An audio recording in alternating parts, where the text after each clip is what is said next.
bird sang this song to me. There was a message in its melody, sweetest lyrics that I ever heard. There's a message in the songs of birds. Tomorrow is another day. Living is the only way. Tomorrow's gonna ever come. Listen to the words of the song. Everything's gonna be alright. Everything is gonna be.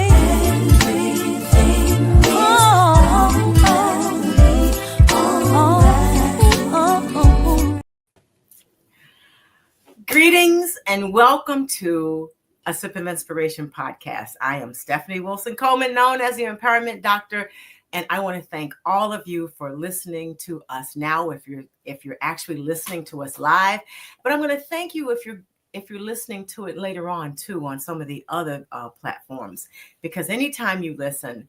This podcast, any podcast I have, is meant to help you change your life and help you actually have a better life so that you can accomplish all of the things you want to accomplish, so you can live your dreams and you can have some fun too. So I want to be sure that you get all of that. So with that being said, as I always have to say, you all know my media coach reminds me that I have to do some marketing for myself. So you all can go right out there to champagneconnection.com where you can see some of the previous episodes, and it's also on YouTube. So feel free to look at those and get some ideas. And I do encourage you, if something really speaks to you, to don't just stop at the YouTube, to actually reach out so you can get some help, because you deserve to live your best life also. I want to thank my advertiser, Resource Industrial Supply and Equipment. So if your business is not becoming to you, you should be coming to Resource Industrial Supply and Equipment. They have been sponsoring me for a couple of years now, and I actually really appreciate that. So joining me today is Caitlin Morris, and she lives in one of my favorite places in Denver, Colorado. So I'm really excited to have her here today. So I'm going to read her bio, okay? And then we're going to do our little questions. And as you all know, you can put questions in the StreamYard. You can, those of you who know me, I know you'll put them in my telephone text message too. So we'll try to get to those. And as I always say now, we're going to do our best to answer those questions. Okay. But even we can't solve the world's problems. Okay. But we're going to do the best. We're going to try. We're going to try. We're going to try. You get two women together. We're going to try to fix this. For you.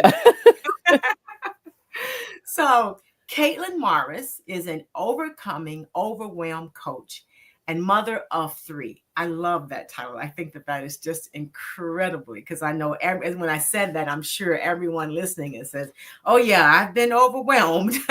Yeah. And she helps time-strapped caregivers redefine overwhelm and create space for rest and self-care in a way that works for them. Now, she helps you create space for rest and self-care. And those are the things I want you to hold on to, because we do deserve rest and self-care, because we could never live our dreams without it. So drawing from her own experience, navigating the challenges of early motherhood, grief, and societal pressure, she empowers her clients to break free from unrealistic expectations and prioritize their well-being. When she's not coaching, you can find her watching movies with her family or enjoying the beautiful landscapes of Colorado. So thank you, Caitlin, for joining me. And I love that bio, and I love that you do what you do. Oh, thank you. Thank you so much for having me. Listening to your show is one thing. Being in your presence live is a whole other thing. Thank you so much for what you do and just embodying a sip of inspiration. It's really fun to be here. Thank you. But I always say we've got hard work to do, but nothing keeps us from having fun. It's so true. Yeah, we've got to have some fun. So as you all are taking the deep breaths, you need a pencil and paper, because we got questions. We're going to have a discussion. And I need you to make some notes of this, because I want everyone at the end of this to understand that they deserve to be able to live the life that you dream about. Mm-hmm. Okay. Absolutely. Yes. So, the one question I know everyone's waiting for, because I am too, since you're being an overwhelming coach, it's like, what inspired you to become a certified coach and to be an overwhelmed coach? Yeah. Great What was it? questions. Yeah. Yeah. What was the inspiration? Uh-huh. Well, I like to keep it real. And I can say that overcoming overwhelm is possible because I have been there and I have done that. And it still happens. Okay. But the difference is, I like to say, I just have more tools, I have more support so that when I get there, I can say, oh, right. Hello, I am meeting you again. And here are the things that we're going to do to get through it and move through it. My kids are young. So, from the motherhood perspective, there's lots of things that can bring that up, and just being a human in 2025. But yeah, I've been there, and I love to be able to hold space for my clients to say, hello, you are not crazy, you are not alone, and let's keep going, let's figure this out. My career, I don't know, this coaching might be my third lifetime, I'm not sure, um in this lifetime. But I originally started, I went to school for film and started producing commercials and small films that my friends were making out of film school at the time, and found myself in burnout by the time I was 28.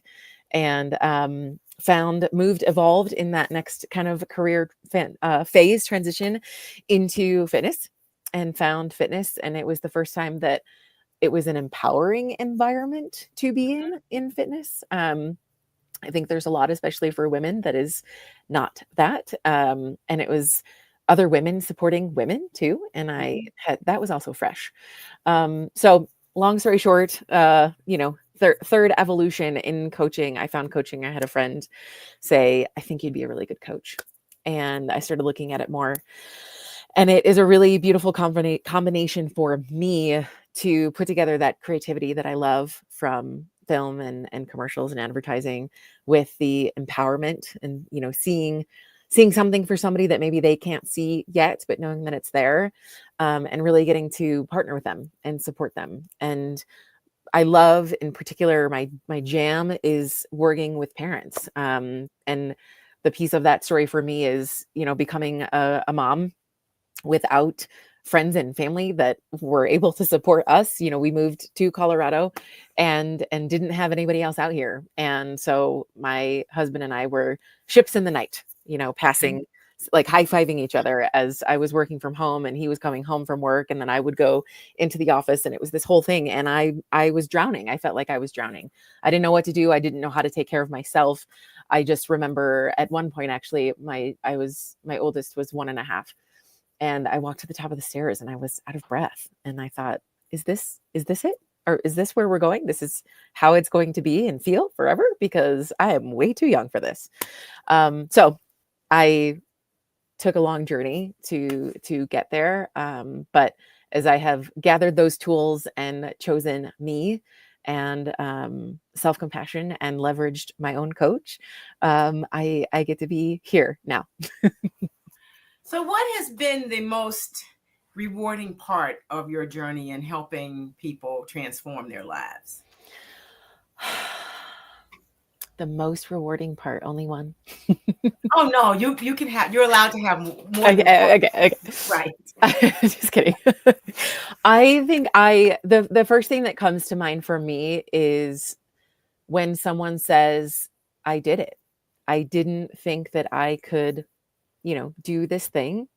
And I'm so grateful that, I said yes, and I wasn't quite sure what coaching was or what it looked like, but I knew that there had to be something different. And now I get to be here. And, just whatever shift they've talked about, better sleep, working out, going after their dreams, quitting a job. Like, it's different for everybody. I don't get to define what somebody wants in their life. But it's so rewarding when they can pause and celebrate and realize that they were capable all along. So how do you stay inspired and motivated? How do I stay inspired and motivated? I stay inspired and motivated in in doing my own work, I think. I tout taking care of ourselves and how important it is. And so that is kind of the first step when I am noticing that overwhelm spiral for myself is, okay, what is grounding me right now? What do I need? The way that I relate to emotions or, feelings of overwhelm is that it's information. So, what is the information saying to me? What do I need right now? So, when I am not feeling that way, I tap into those practices a little bit harder. And when I am feeling that way, when I am feeling inspired, it's just a sign for me to keep going and keep doing what I'm doing. And it's confirmation that, oh, yeah, taking care of myself is important because this is how I feel when I do that. And so, it feels kind of like a funny line to define, and I hope this is making sense, but it is in its best, I guess, when those parts of me are light, it comes with ease in a really, for me, grateful way. Okay. Yeah, and some things do come easy. And I think people don't give themselves permission to ask questions about what's happening. Like you said, you check into yourself, you try to see what's happening. And I don't think people know that they can give themselves permission to do that. And especially women, because it's like we're always on this wheel, going. Yes. So many people struggle with making lasting change. We all know this. Okay. Yep. So I'm sure for those listening, don't send me an email saying that's not news. We do know this. Okay. What are some of the common barriers to behavior change, and how do you help your clients overcome that? Yeah. So I think making lasting change is tough, bottom line, because we know what we should do, but being able to actually bring that into our individual life is super, super hard. And so with my clients, it's getting clear about what is the thing that you want to do and making sure that it's what you actually want to do and not what you think you should do, right? Or along the same lines, like back to that permission piece, right? And again, especially for women, we wait for permission, or we wait for things to look right, or for things to feel right. And we get to be the ones to give ourselves permission to say, actually, this is what I'm doing, and this is why, and watch me go. So that's kind of the first place I start to look. What is it that you're talking about? And is it true for you? Is that something that you actually want? And sometimes the answer is no. So that gets really fun too. Okay.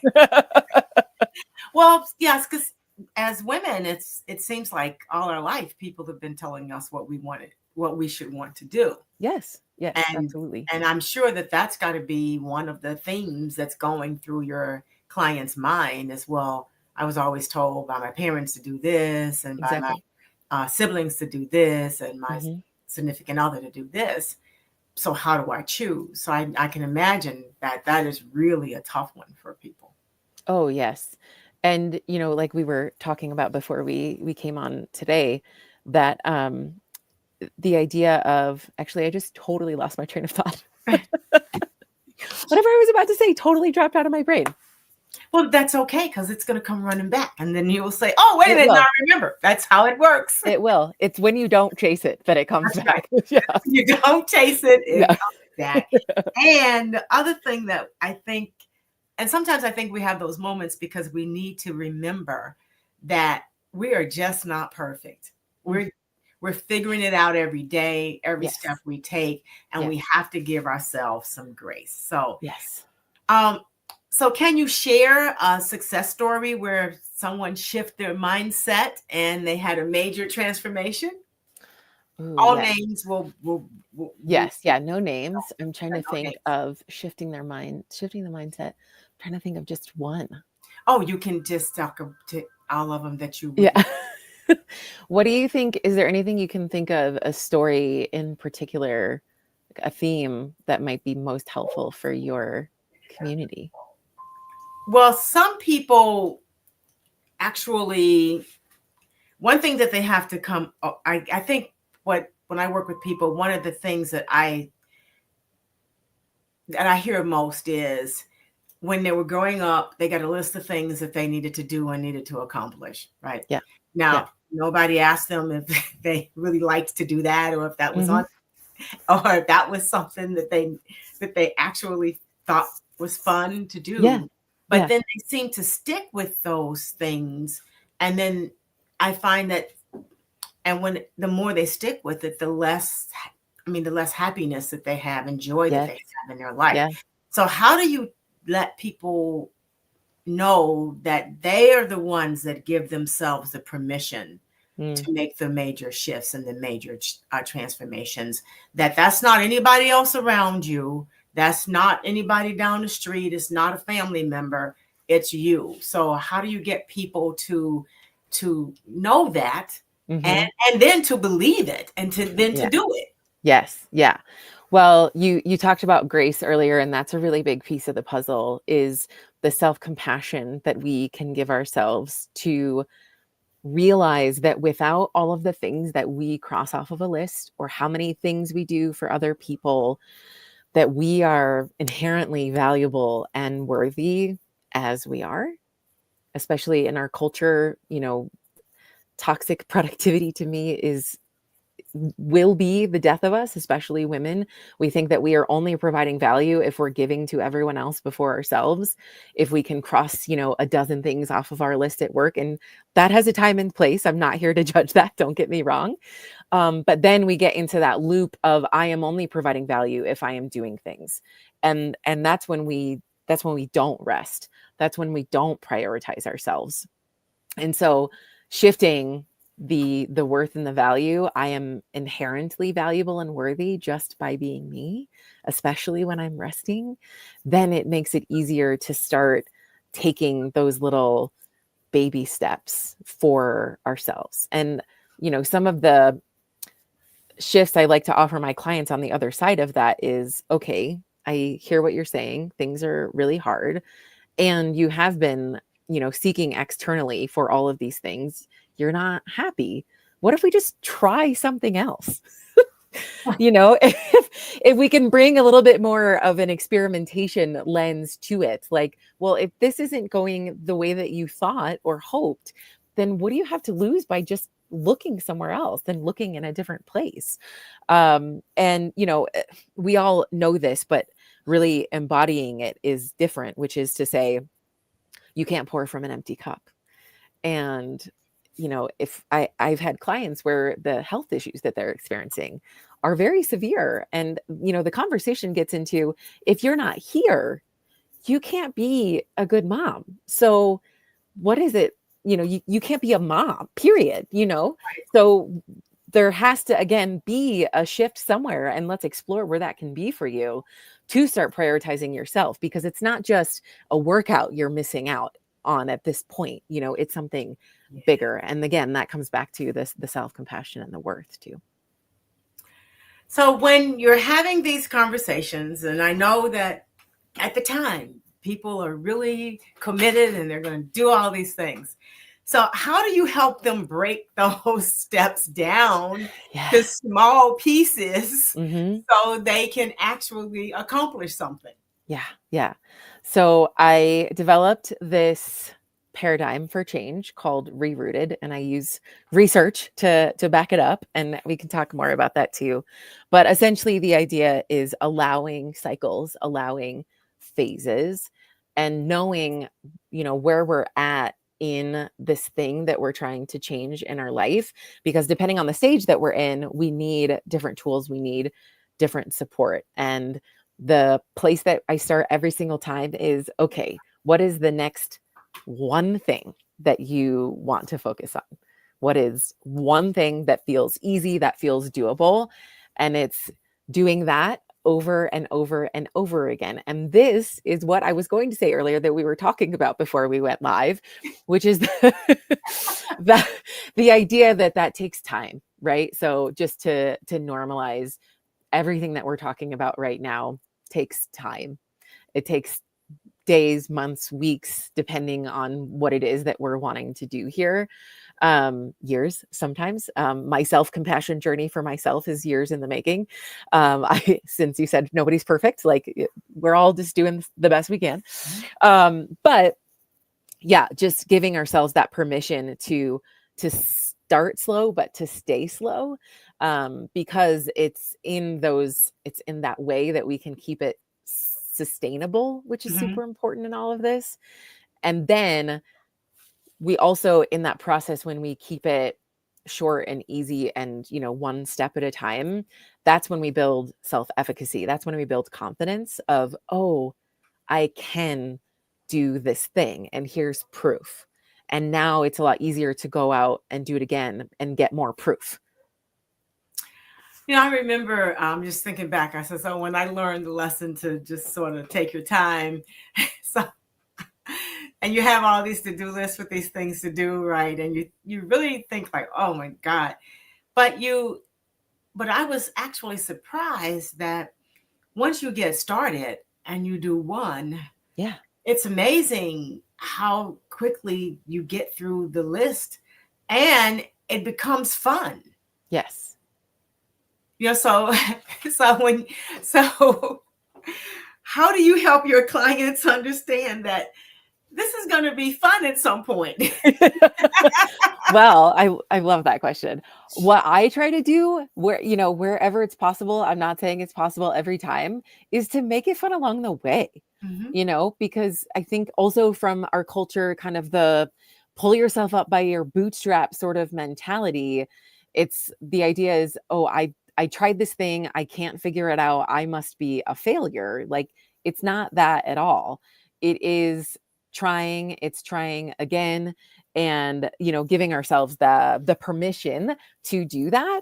And if we can make it fun, then we're more likely to do it and come back to it. For example, okay, one of the things that we should do is move, right? Go dance. That counts. Okay. Can we give ourselves permission to go dancing and to let it be fun? Or after we do, let's say, I'm trying to think of something else. We want to start eating more fruits and vegetables. And we get to the end of the week and we realize that we added in a new vegetable for 5 meals and our goal was 5. Go celebrate. Like, don't wait until you're doing it for a year, right? Celebrate right now. That's right. You have to celebrate often. Okay. Yes. Especially when you're deciding that you're going to start exercising. So it's like, yes, exactly. Yeah. How do we make walking more fun?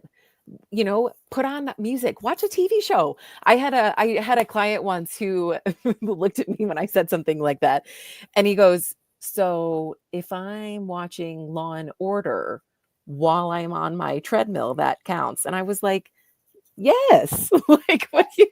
Yes. If you love Law and Order, yes, great. Do it. Yeah. Because I listen to all kind of music when I'm doing my walking and I'm having a ball, It's amazing. So you just give yourself permission. I know some people think about safety, but you have to be safe about it too. Now they have the headphones that don't go in the ear, they go on top, so you can be aware of your surroundings. So yes, that is a great idea just to get moving. Gosh. Why is changing our habits so hard? Yeah. Well, I think it definitely is the part of what I was speaking to earlier, this idea of what we quote should do, and then blaming ourselves or shaming ourselves when we can't get it right. But, permission is kind of the theme of what keeps coming up today for us. Mhm. If we can give ourselves permission to define what wellness looks like for ourselves, what well-being looks like, what, living our best life looks like for ourselves, then it allows a lot of other noise to fall away. And so when we still are trying to do something based on what someone else told us was the right thing, I mean, we're going to work really hard trying to do that and keep failing because it's not the thing that's for us. But if we can shift back into what is it for me that I need? What do I want to do? Then, and we keep it sustainable, one thing at a time, then that's where we can shift into, oh, yes, this is possible. So when we're looking at what we can do and trying to establish those key habits again, what can you tell people that they could do to sort of stay on track? Sometimes we'll find something and then we'll go to that first class, and that class was hard. Mm-hmm. Okay, it was really hard. Okay. Yeah. And you're in a room with people you couldn't keep up with. Mm-hmm. You just forget that those people been doing this for about a year and this is your first day. Yes. And then you want to quit. How do you teach them to not give up on themselves? Because you can't be there every step of the way, encouraging them to stay there. So what advice would you tell them right now so that they could stay on their program and give themselves a chance? Yeah. You just reminded me of something I used to share with the instructors when I was working at the fitness company, because I used to train instructors to teach fitness classes and then also started training trainers as well. And one of the phrases, I don't know who came up with this originally, I would say to them and remind them of all the time is, don't compare your beginning to someone else's middle. And so giving ourselves the self-compassion to say, I tried this thing. It was really hard. And what happens if I try again? That's it. Like, we can't, we are not perfect. We cannot be perfect and crush a workout out of the park when it's the first time we've ever done it. And it is scary, right? Yes. It's scary. It's weird. It's uncomfortable.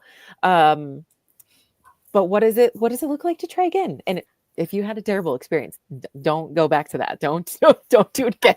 If it doesn't feel right, trust yourself. Okay. Trust your instincts. But if there was a part of you that was like, holy cannoli, that was really hard, but it was kind of fun. And like, I enjoyed it at the end and I enjoyed how I felt. That was my first time. And can I try again? So how and why did you create Rerooted? Yeah. So Rerooted is my paradigm for habit change.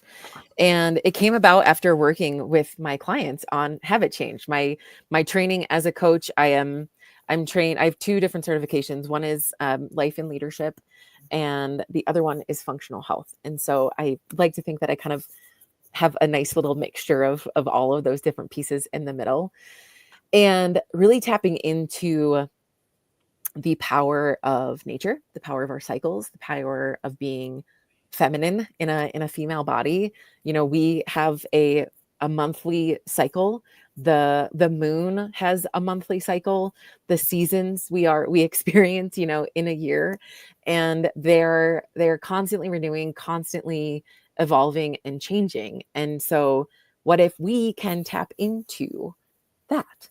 So Rerooted is about allowing seasons of change. It's about allowing those phases to exist and support us, and to, like I said before, do something different in each of the stages. So it's inspired by nature, but it's inspired by working with my clients and seeing how that change was so hard for them, and me just really wanting to create something, a tool that made it feel more possible and made it feel easier.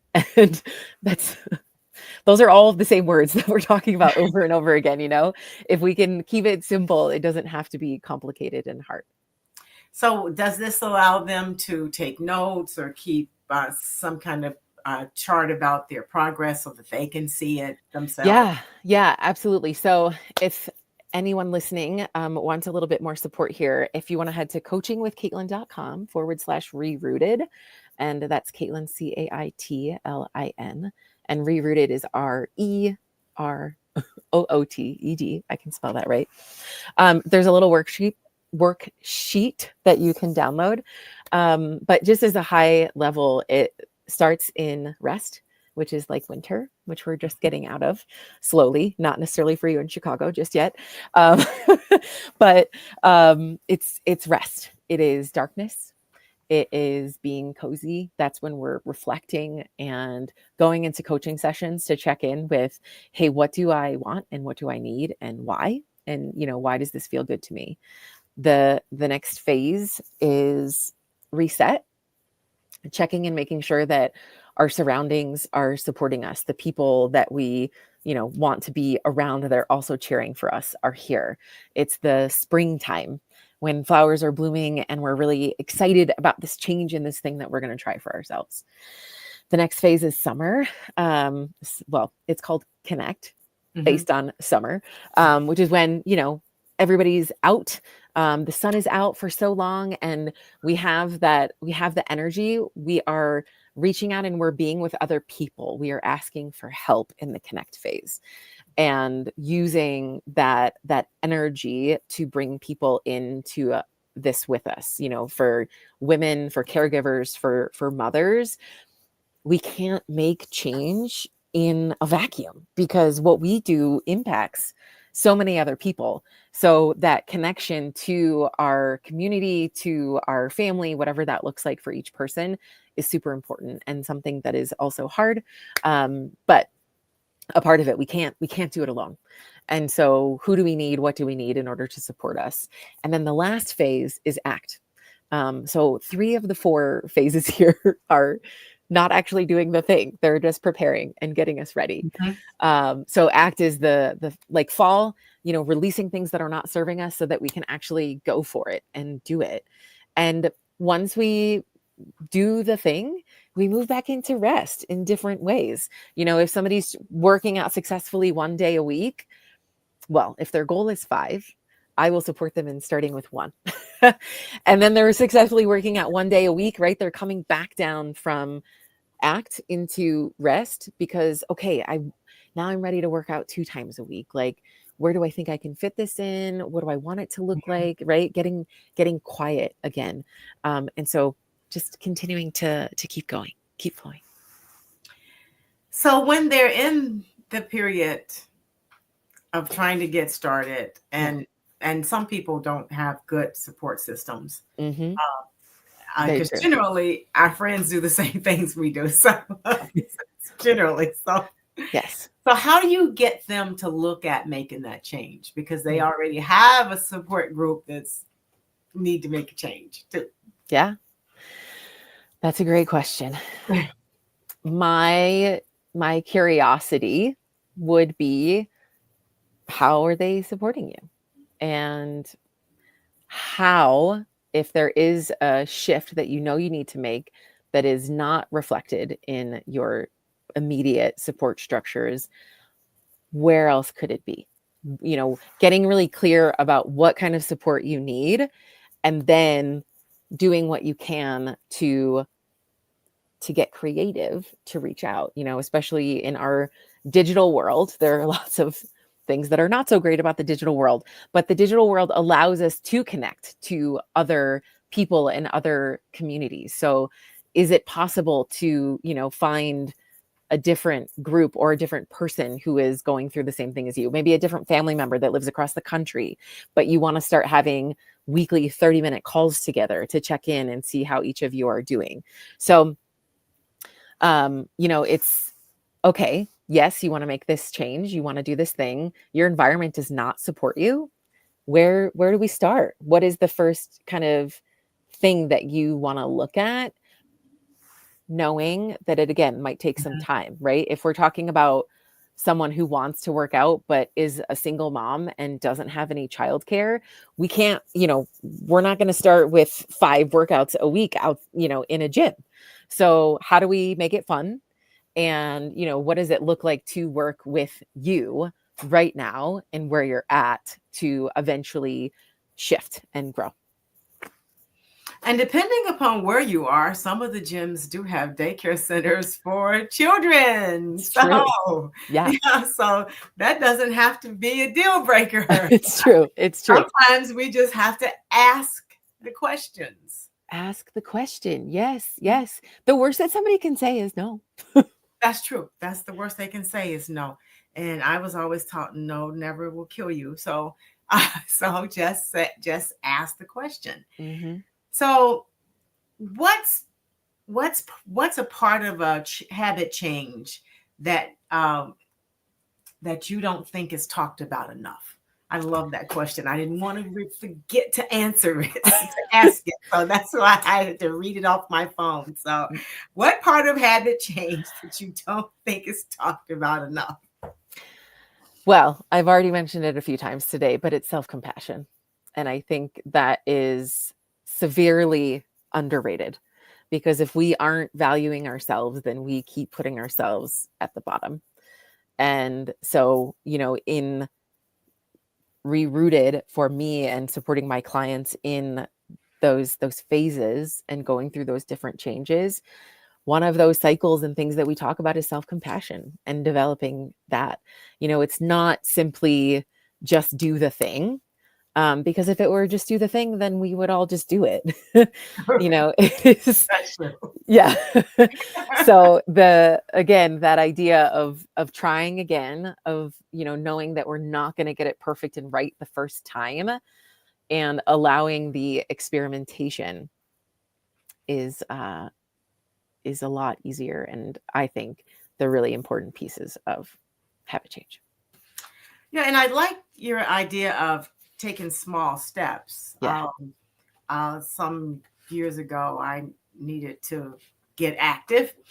And as a matter of fact, I promised my son I would get active.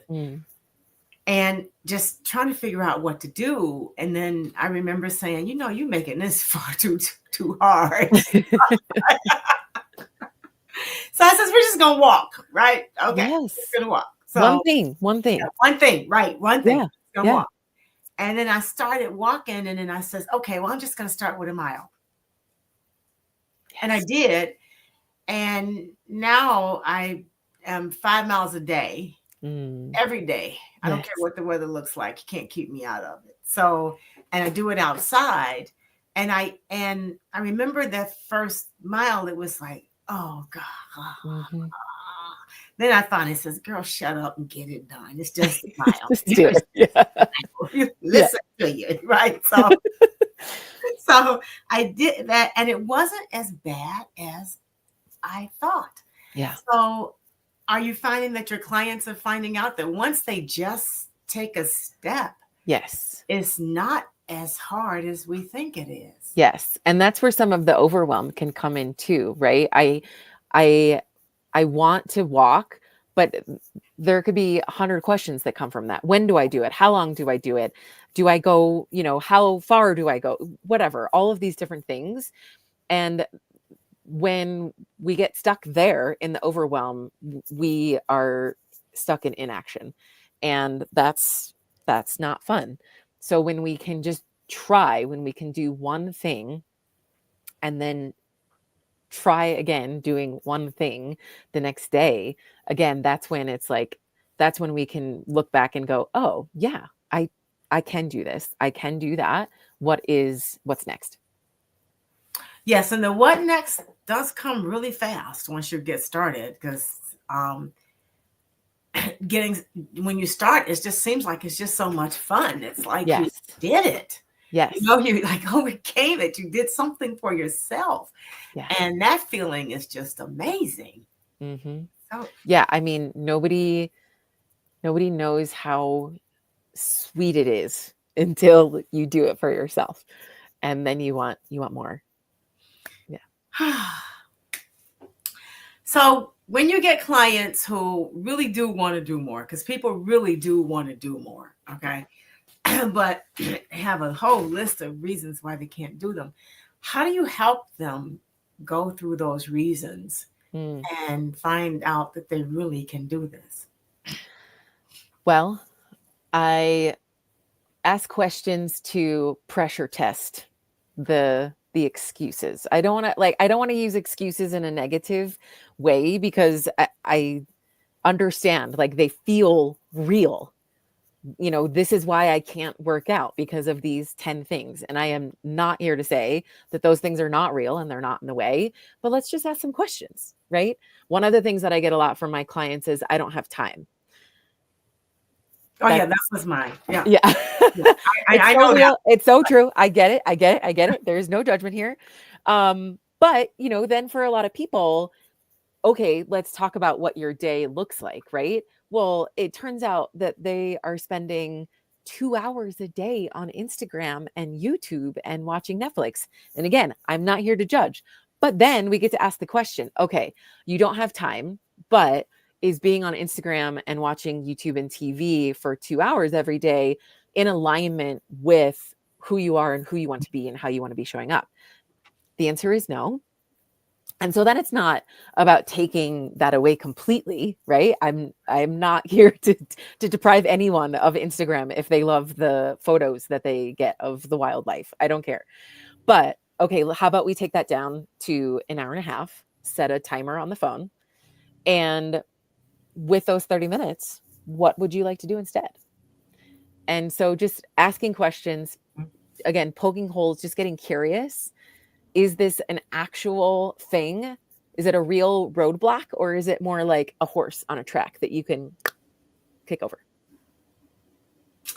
That's true, because I remember when I first started, it's like I decided I was going to start, and that's the problem with me, is if I say I'm going to do something, I'm going to do it. So problem or awesome, but continue. If I say I'm going to do it, I'm going to do it, right? It's like, or I'm going to come back and clean that mess up, but I just don't leave it. But I decided that, okay, I'm going to do it at this time. And then, but then, I had to plan what I was going to wear. It's like, okay, so this is how I'm going to do it. This is what I'm going to wear. So and I gave myself a date. So when the date came, I was ready. Okay. Yes. I was ready. And as my husband says, no, he can't stop me. He says, you going walking? Yeah. Well, how far are you walking now? It's like, so, and it's actually fun. It actually clears your mind. You get some space for yourself. Yeah. And you get to actually deal with all of that that's going on in here. Yes. And actually realizing that some of the problems you have are imaginary, and you can put those away, and you just get some time for yourself. It's just absolutely fantastic. Yeah. What I love about what you just said is, at least what I heard in that, is that when you first started walking, it was for your son, which is beautiful. And now I'm sure it is still for him, but all of the benefits that you reap now. Yes. And the gifts that you've given yourself in that time is really beautiful and powerful. Well, I promised him I would get in shape. That was the promise I made, right? Yeah. Then the time came, and then it's like, oh God, what am I gonna do? Yeah. Right. And then I said, okay, well, I used to do a lot of walking, and I could do that again, right? Well, you don't know the neighbor. And then, and for the people listening, I actually went through this right now. Yes, thank you. This is great. This is awesome. 5-6 miles a day. Well, I don't care if it's snowing, sleeting, hail, rain, hot. I don't care. I got clothes for every temperature they got. You're ready. I'm ready. But those were the things that came to my mind, like, oh my God, and where am I going to go? And they're kidnapping all the women and all of that. So I had a whole list, right? Yeah, it's real. I had a whole list. So I literally then decided, well, okay, well, I'm going to drive and see what the trail is going to look like, right? Then I did that. Okay. Yes. Okay. Yeah. Then I figured out telephone, headphones, everything else I needed to figure out, clothes and stuff. And then one day I just said, look, girl, get yourself out of this house. There's nothing else you can prepare at this point. There's nothing else you can prepare because you're just trying not to do it. Get out of this house. So I did. I walked out my front door. Yeah. I didn't go through the beautiful path that I had on my list. I walked out my front door. I walked 2 miles and I came home. That is fantastic. And I didn't stop. So, yeah. The rest is history. Right. The rest is history. So it's really fantastic to hear that you're actually helping people be able to be a better version of the self, that they can actually step into that version of themselves, that better version that they have in their mind, because we all have it, but we let these other things overwhelm us and keep us from doing those things that we know that we need to do. Yes. That is perfect. I love that. So when you're helping people tailor their fitness plans, because when we get started, we need some help. Okay? Yes. We all need help.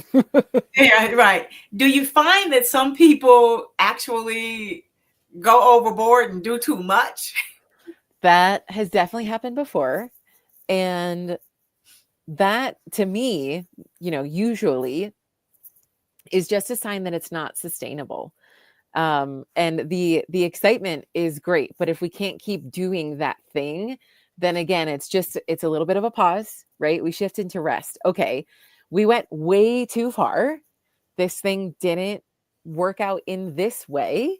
Let's pull it back just a little bit. Yeah, let's look at what does feel okay. Let's look at what feels sustainable, and keep going. Keep trying. That's good advice, because we really don't know exactly how much or how fast or how far or if that's the right thing for us until we try it. Yeah. But we do have to try it. Yes. Yeah. And we can't quit early. So do you do any role playing or training play with the people so that they can really get on track? Yeah, definitely. Sometimes the first thing that came up for me when you asked that question is, a conversation that someone wants to have with their boss about, taking a break at work, and, allowing that to be okay. Like the boss saying, yes, this is a thing that you can do. And so absolutely role playing a conversation with a partner, with a boss, with somebody of, hey, I believe that asking for help in some way is a really important piece of this.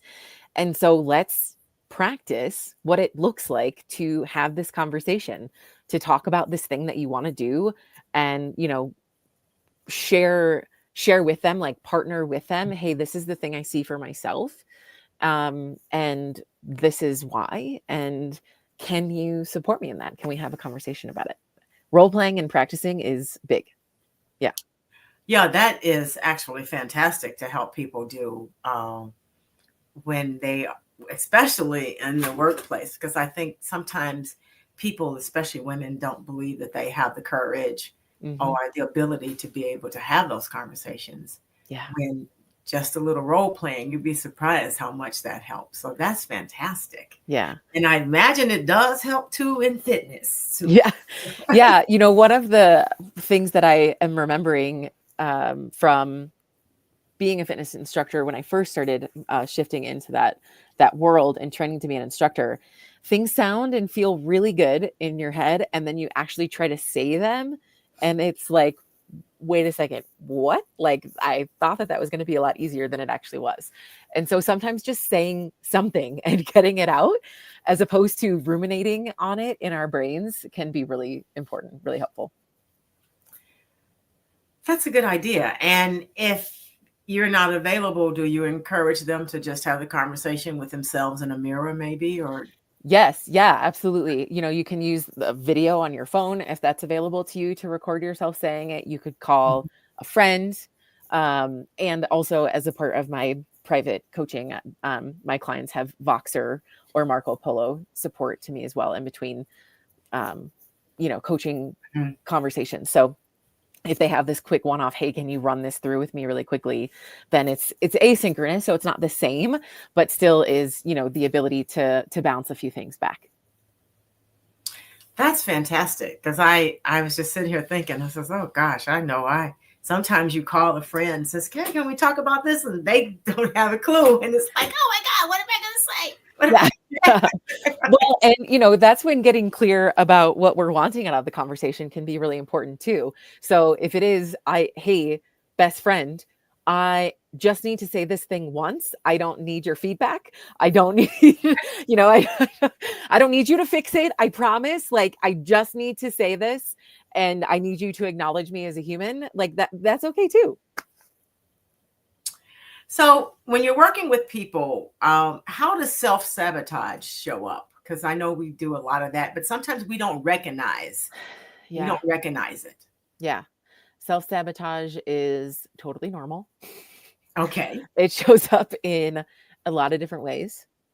One of them, not to sound like a broken record, but it's the inner critic. So if self-compassion is really important, inner critic to me is the other side of that.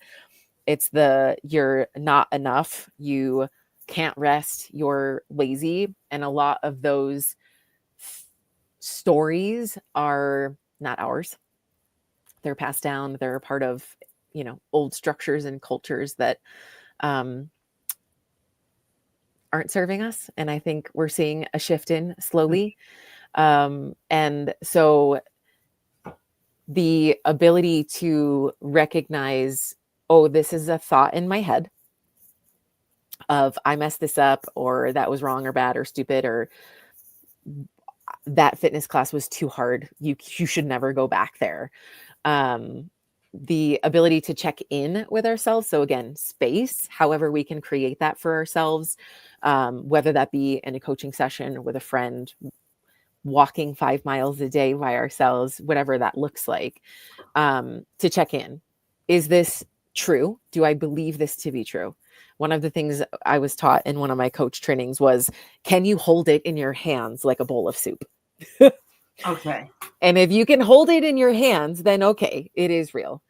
But for most of those things, most of the stories where that sabotage is coming from, it's not actually real. And so, okay, this is not real. This is not actually what I think about myself, or, what I believe to be true. And what's something else that I can explore instead? And that self-sabotage stuff just sneaks up on you sometimes. I mean, Sneaky. It sneaks up on everyone. And Sneaky. I've got one of the listeners who did call when you guys heard the phone. I didn't answer. They sent a message, and that was their question. Yeah. So it sneaks up on you, and because now I've been doing 5 miles for years, for 2 years of 5 miles. I started doing one mile. Okay.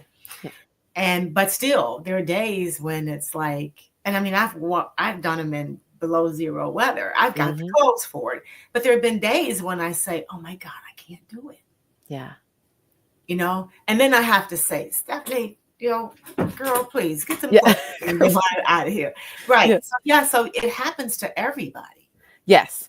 And, let's say for walking or for a regular workout routine, we are humans experiencing life. And so we are consistently working out, let's say 5 days a week, and walking 5 miles every single day. And we're super, super proud of ourselves. And the shifts feel sustainable and it's fun. And then we go on vacation, and then we get sick and can't do anything for a week and a half. And so self-sabotage can show up in that way too, of like, well, you haven't done it for a week and a half. You might as well just not. And, that sort of black and white thinking, again, it's not real. It just doesn't serve us. Like, okay, again, can I check in? Can I give myself a little space, a little grace? I was doing really well for 6 months. A week and a half is okay. It is okay to rest. It's okay to rest, especially when I'm sick. It's okay to go on vacation. And I just get to try again. I just get to start again.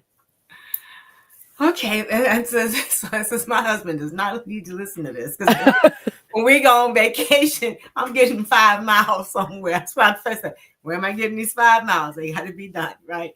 Well, If no, it's raining or pouring or something like yes, that, I have learned to give myself some grace. It's like, yes, it's 27 inches of snow out there. I'm not going, right? yes, yeah, yeah. Well, and I definitely, I love what you're saying.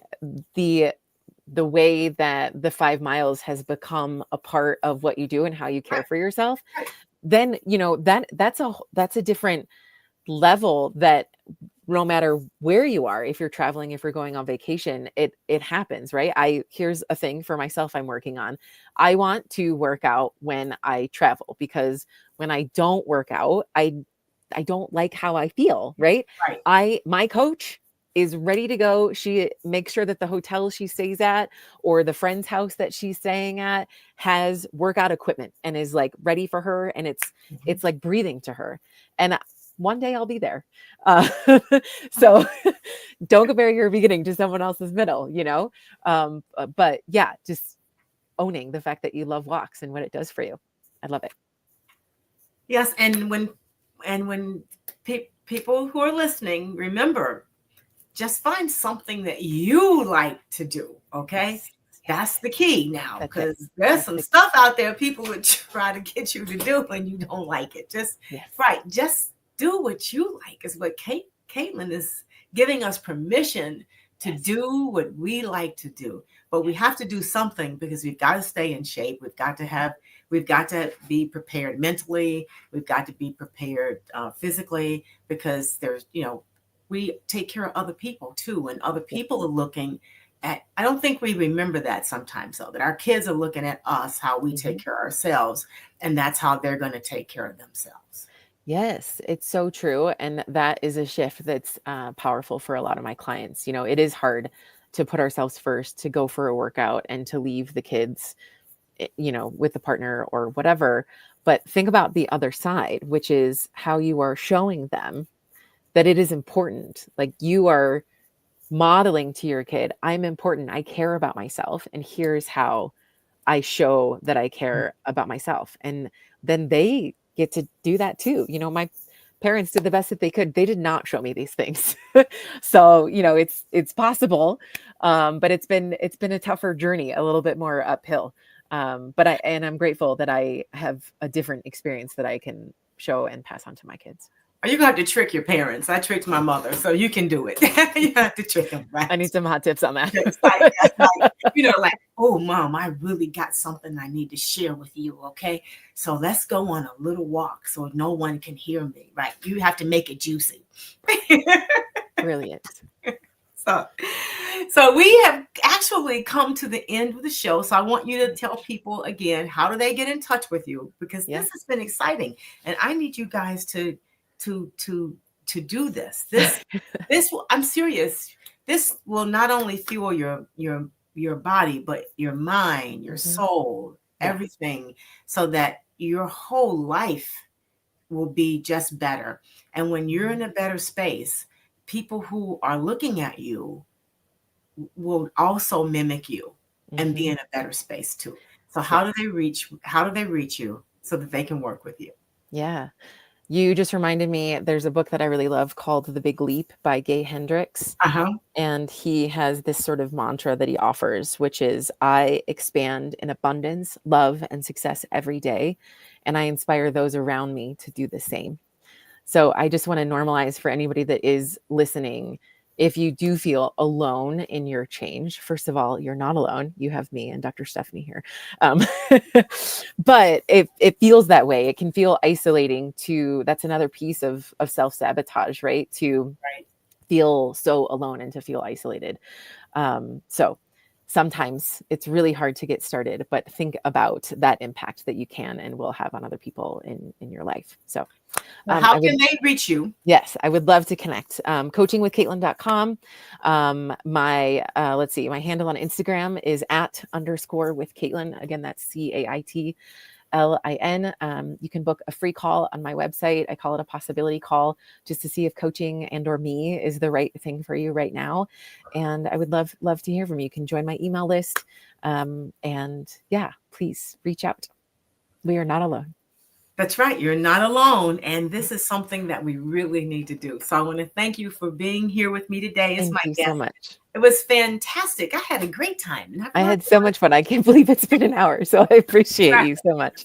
Thank you. Thank You're you for your welcome. joy. Thank you for your light. Thank you. Truly. And thank you for all that you do in trying to help people get to be the best, to experience the best self that they can. So thank you for that. Thank you. As I always say at the close of the show, may this day offer just what you need in each unfolding moment. I want you to trust your greatness and embrace your power. I want you to be inspired until further notice. Just celebrate everything. I want you to also know that with the right pair of shoes, I can accomplish anything. You guys have a great day. I'm Stephanie Wilson-Coleman, and this has been a sip of inspiration. And as I always say, life is much too short to drink cheap champagne. Bye now.